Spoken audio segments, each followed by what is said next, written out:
Hi, I'm Rachel, and I'm here to talk about this year's 2024 National Book Festival in Washington, D.C. The National Book Festival is put on by the Library of Congress every year. It's currently held in DC's Convention Center. It is a huge sprawling event with lots of different panels from different authors for different ages and different genres coming in to tout their books, and you can get books signed.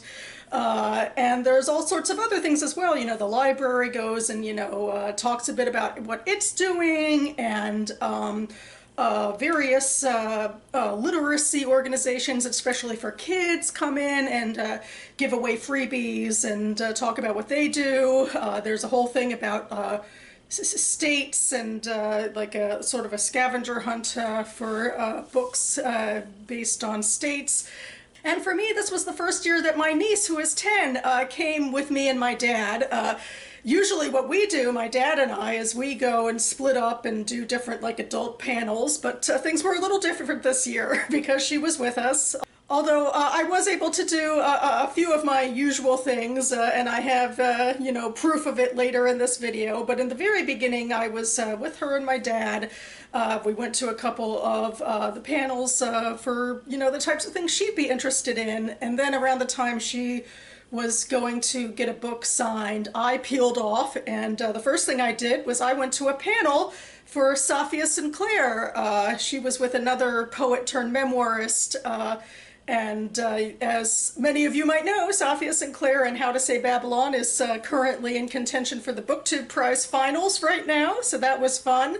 And the two of them talked a bit about, being poets turned memoirists and their inspirations. And then none other than Jason Reynolds came and asked a question during, the audience Q&A session. So that was kind of fun. And then after that, I stood in a very long line for about 2 hours to get this book signed. This is the very beginning of James S. A. Corey's new epic sci-fi adventure series, which they were, launching at the National Book Festival.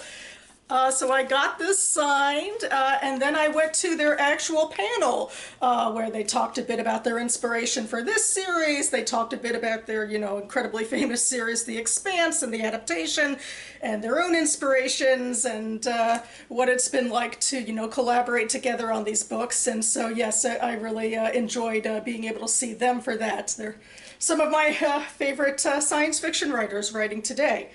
So yeah, here we have this year's relatively boring tote bag, and the much more interesting, brochure with, events and, how to get around the convention center. This actually, where everything was held this year, was a pretty compact space, which would have been, nice for being able to get around easily, because otherwise the convention center is actually two buildings and it can be a little bit confusing. But this space was so crowded this year. It is a free event, I suppose, and maybe a lot of book fans around, which is fun too, but it was so overwhelmingly crowded and kind of difficult to get around, and I'm hoping next year maybe they can spread out a little more again.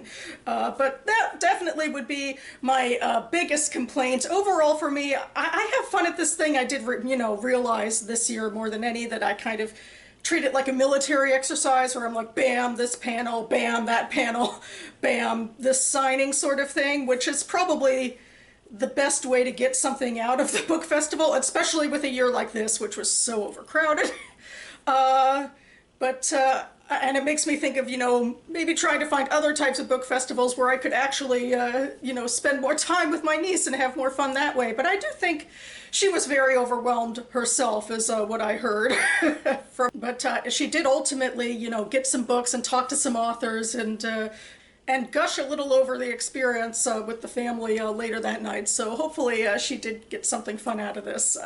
And we'll see what next year brings. But for now, I did get to, compile a short little video of my experiences if you'd like to see what the National Book Fest is all about. And I have also a link to the Book Fest down below.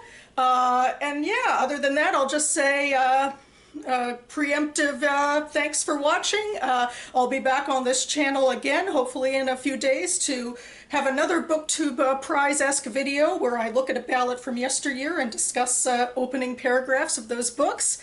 And without further ado, action.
I kind of had a broad idea of, okay, kind of the moments of my life I wanted to include and an idea of what the overarching arc or narrative of the book would be.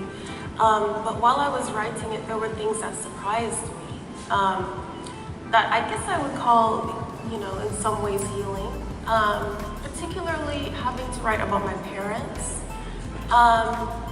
In a deeper and more nuanced way than I had before, especially my father. So writing about him, I wanted to sort of go back, because my connection to Rastafari is through my father. So there's no story of my upbringing in Rastafari without his story. And so I had to go back and tell the story of his youth and how he came to Rastafari. And it was not something I knew before I began writing the book. I'd never asked him and he never shared it with me, The rules of Rasta just kind of came as decrees from him. I never examined it as closely as I had to for the book. And so I had to do a lot of conversations with him. I called him on the phone, I recorded our interviews, and in many ways that humanized him to me in a way that surprised me. And so, for me, in this very oblique way, like writing the book, I think changed the shape of my relationship with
I understand, we're talking about sci-fi, but that has some biblical roots. Can you talk about that a little bit? Yeah, so I'm the least religious person on the planet. And the reason that I am is because I grew up incredibly religious. So my parents beat that out of me very early. But I've always had this sort of affinity for the story in the book of Daniel, not the religious parts of it, but just sort of the history that it's portraying, which is this idea of people being conquered by this vast military power that they have absolutely no ability to resist, and then being carried off and turned into minor functionaries of that empire, this sort of forced integration of two cultures that they were doing. And the idea of somebody like Daniel carried off to Babylon and said, oh, you work for the empire now, the empire that just conquered you and destroyed your country. You work for us now, and you're a bureaucrat in our empire. Something about that was really fascinating to me. So I pitched that to Daniel, like, what if we did that, but sci-fi?